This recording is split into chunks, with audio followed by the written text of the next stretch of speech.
Hello, Ben coming to you from New York City, back with part 2 of my mini album tutorial series. And this one's just going to be all about supplies. Just going over really quickly what I use. I try not to spend too much money, and I try not to use too many different things, and then when I buy things I try to use them over and over. So if you see my other videos, you're going to recognize a lot of these things because I don't want to buy new punches or new dyes every time I make an album. So, I mean, I live in New York. It's very expensive to live here. I can't afford to be spending all the money on paper crafts that I could if I lived, back in Texas where I used to live. So it was a lot easier back then. So the first thing, I'm going to start with the staple kind of things that everybody uses and has. I use this. It is a Fiskars paper trimmer. It folds out like this to 12 by 12. This is a rotary.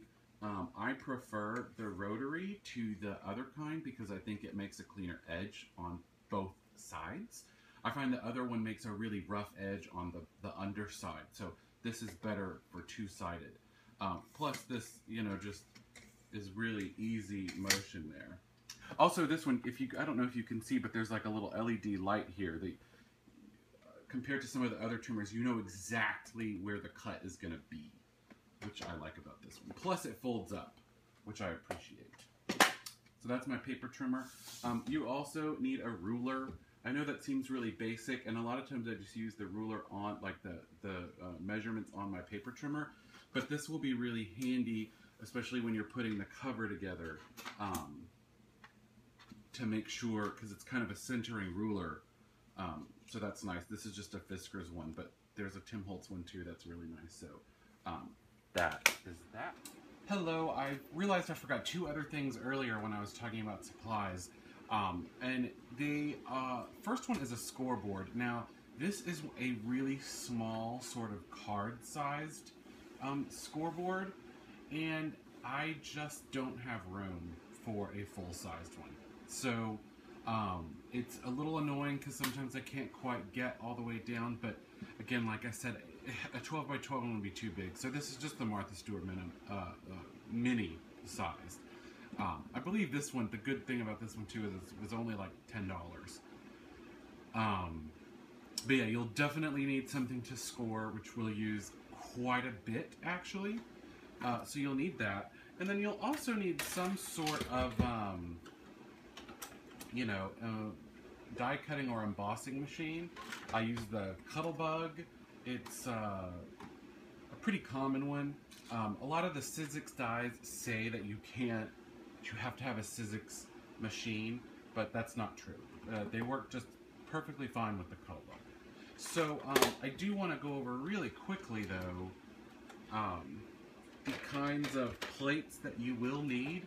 The Cuttlebug comes with 1A and 2B plates, but you will, in addition to those, need the C plate, which you have to purchase separately. You can get it on Amazon, less than $10, but you will need this. And if you want to use those dies that cut and emboss, you'll also need this embossing mat, and this is a Cuttlebug brand embossing mat. So that's what you'll need with the for the die cutting and the embossing. So then you'll obviously need your paper. So I've got this, if you saw my last video, this is the paper pad that I've chosen. I also try to be frugal in keeping this to one paper pad. This is the only decorative paper I'm going to use, this one pad. Granted, it's 48 sheets, so it's a lot of paper.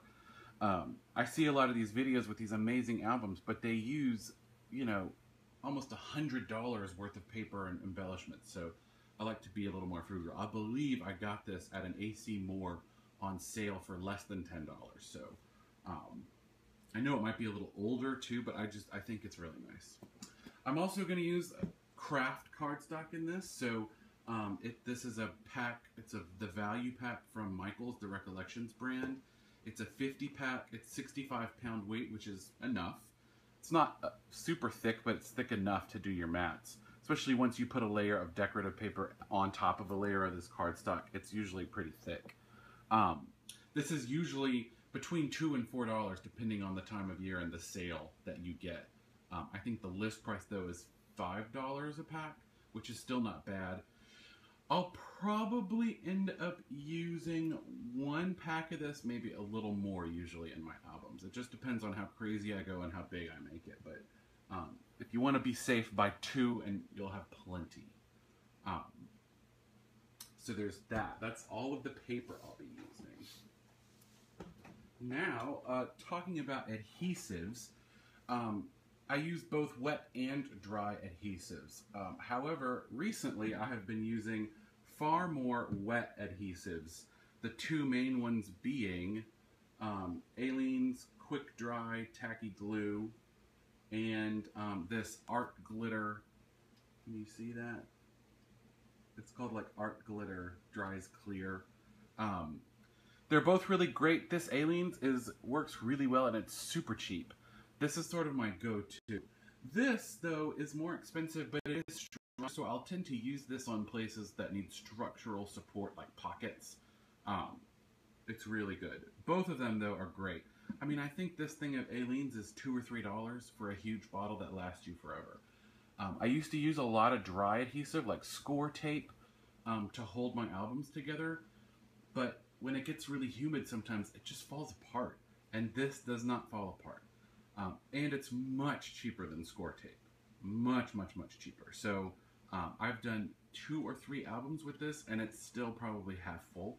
So very good. That being said, though, I do use some dry adhesives. I do use my ATG for basically, you know, adhering paper down to photo mats. I don't use wet glue on that. Sometimes, though, if it is a tricky fit or something, I will use the wet glue because the wet glue does give you a little time to lay it down and move it around a little bit. You don't get that luxury with the ATG. But on your basic photo mats, this is totally fine. I also have a couple of these smaller things. If you're dealing with a really small photo mat and you just want to use dry adhesive, it's nice to have, like on the 3x4s, it's nice to use these smaller ones because the ATG is so big and bulky. I also have this Scotch, let me hold this closer, Scotch matte finish removable tape. I will use this sometimes if I just want to hold something in place, maybe to secure a magnet or something like that. Or to tape paper to dies as I run it through my die cutting machine. So since I just brought it up, I will talk about magnets really quickly. I buy my magnets on Amazon. Ooh, see, they're really strong, you can see. These are the magnets I buy. They're called Magna-Cois. You can get these on Amazon. These, for example, are really tiny. I want to say they're like 1/4 inch by 1 millimeter thick, so they're very, very thin.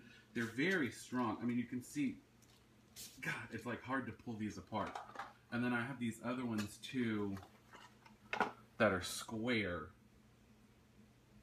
but also really, really tiny. You just want to make sure, if you can find the ones that are 1 millimeter thick, those are the thinnest you can usually find, and they lie flat. But they're usually not that expensive. They're not pre-adhesive though, so you do have to glue them down yourself. So that's magnets. Moving on, what's next? Ink. I tend to pick one color, and I mentioned this in my last video, I tend to pick one color and stick with it. This Tim Holtz Distress Ink and Vintage Photo is the one I'm going to use. You know, it is always nice to just keep a black ink pad around and handy, because you might need it if you're fussy cutting something out and you just want to line it in black. Sometimes that helps, and I use the Memento Tuxedo Black. Okay, moving on, let's talk about dyes. All of these dyes you've probably seen in videos before if you've watched my videos. This dye right here I'm going to use is a Tim Holtz Sizzix Bigs dye called Tiny Tabs and Tags. And this is the one I'm probably going to use from this one, if you can see the outline. It's a little tab pull with a little space for some writing, so I'll use that one. On my last video, I used these two dies a lot. These are these two Tim Holtz Sizzix Alterations dies for tags. So I'll probably use both of those. I also will probably use these two dies as well. They are ticket shapes. These are Sizzix dies. They're not Tim Holtz, they're just regular Sizzix. But they do have that sort of ticket shape to them. And then I think I'm also going to try and use these. Here's the back. They're kind of out of place. But these are the Spellbinders Nestabilities called Labels 4. Basically what I'm going to do is use these to top some of the mats with pull tabs. You cut it in half and you can use the top. And it's we'll see. You'll see. So I've pulled those out for me to use. Now I'll talk about punches. So here are the 4 punches I've selected. You know, this album's pretty masculine. It's travel themed. I don't want to use any of my big flourishy punches. You know, I use this one a lot. I'm not going to use that in this album. I'm going to stick to mostly this one. It's a Fiskars border punch. I believe it's called Upper Crest. Just makes a nice little brackety border on the top. But then I might also use this one. It's some sort of lattice Martha Stewart punch too. It's a little bit elaborate, but it's very small. So I think that will work for me. And then also these 2 little punches from EK Success. This is just the 1-inch circle punch, a basic punch you always want to have around. And this is my ticket punch, corner punch. So it's not super easy to see. Let me just do one so you can see, like, basically that's what it does. So it makes it look like a ticket. So that's what I'm going to use for the edges, or the corners of all my photo mats. In the last video, the photo mats were all rounded. These are going to be tickets. As far as embellishments go, though, I do not pick those ahead of time. I'm not going to make that decision. I embellish at the end after everything's put together. So another thing that you'll notice, and you'll probably see this in my next video, and I'll talk about it a little bit more, but the first thing I do is build the page pockets and then decorate the pages. I do the binding and the cover last. It's just so much easier to deal with the pages and make changes to them when they're outside of the book. Plus, I don't want to make my spine, for example, until I kind of get a feel of how bulky are these pages going to be. So in my next video, we're just going to go straight to how to make the page pockets, the bases of the page, and then move into, you know, going page by page. Because I don't believe in doing the cover first. Which is weird because everybody else that I watch online, they make the cover first. So I'm not going to be doing that, so that's why you'll see this going straight into making some page pockets. That's my supply video, and I will see you soon for my page pocket video.